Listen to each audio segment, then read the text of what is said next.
flip that up, turn it. Then once I press it,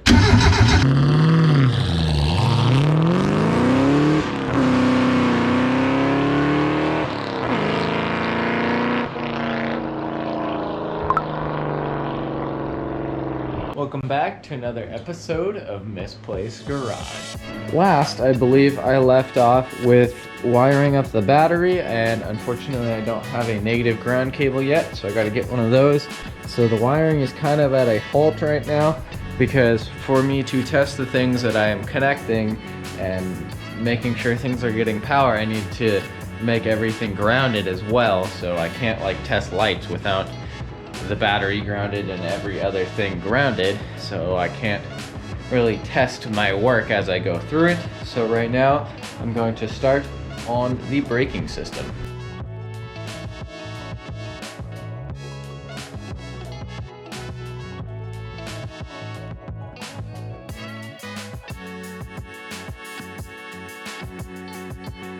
So I don't have any pin or nut for the end of this bolt, but this slides in just about perfectly, and I think that will work as a temporary solution just to get the actuating factor on this thing and making sure it's not going to move. This is a grade 8 bolt, so it should be plenty strong. So this Willwood proportioning valve actually I think is going to go pretty dang well, like right about here, because I can still get to the knob, and these brake lines come straight off of this master cylinder and can just wrap around and then go into there. And then the bottom ones can actually go at, not necessarily at 90, but a pretty good angle, and then go down into the rest of the car. So I think I might just drill some holes into the side of this here flange, and hopefully that will end up working out.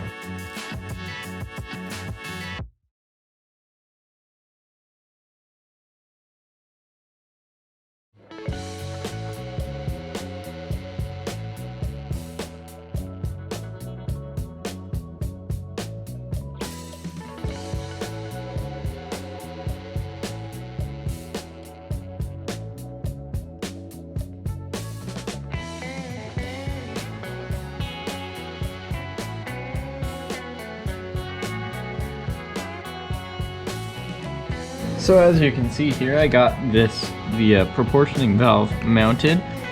I can actually reach everything on the bottom, so there's plenty enough room to run lines under here, and there's also plenty enough room to run the lines around here and over into that spot, and I should be able to adjust this pretty dang easily.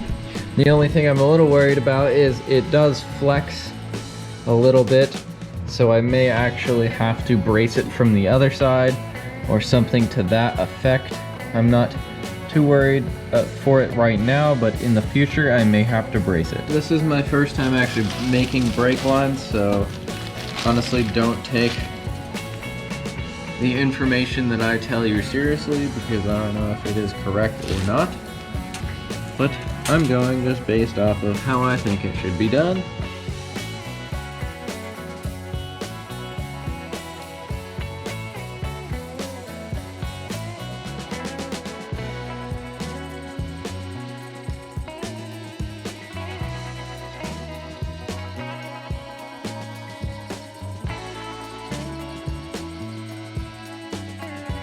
So this brake setup, I am having extreme difficulties with it. With all these, I keep making failed bubble flares, so I kind of gave up on that for the moment until I put in a little more research. But I spent some time over here on the car. I got a ground cable, grounded everything, made sure it was okay, and I spent some time on this little panel here, and I could not figure out how to get the start button to work, because I don't know what reason would make it not work. But check this out. Flip that on. If I flip this first switch over, it turns on. Check that out. That is awesome.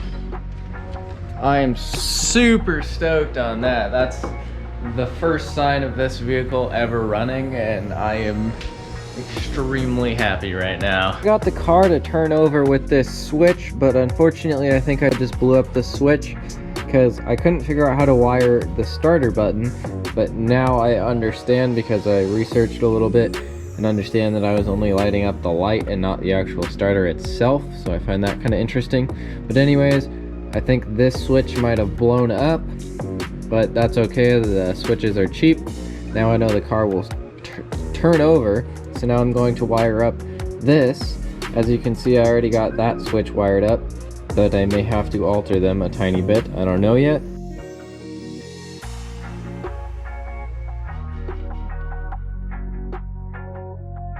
I went through the wiring again on the ignition switch and kind of learned a little bit more about it, so I think I've got it wired up all correctly now.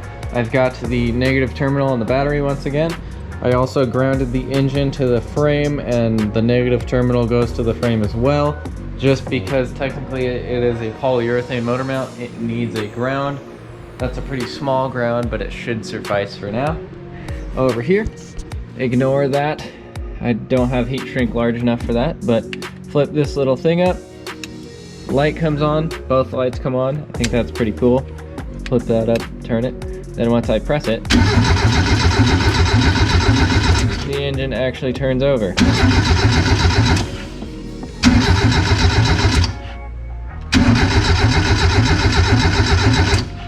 Pretty awesome.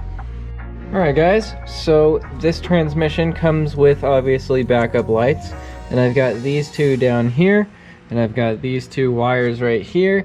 These two wires connect to those two, I believe. I'm gonna leave them long because obviously there's a theme with me leaving everything long, because I don't know where everything long term is going to be, but I would like to have backup lights. So I got all the wiring to a good stopping point. Obviously I'm missing tons of switches and buttons and stuff, but I routed like the horn and the flasher over here.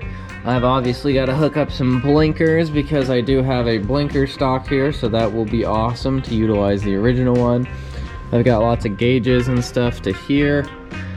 Headlight switch is probably going to be either on this panel or on the same area, and you know, lots of things going on. Reverse switch is all hooked up. I might hook up the neutral safety switch. I need to learn how to do that because I'm not in the know of how to do that, but nonetheless, no problems. Here's a couple more wires that go to more switches and such.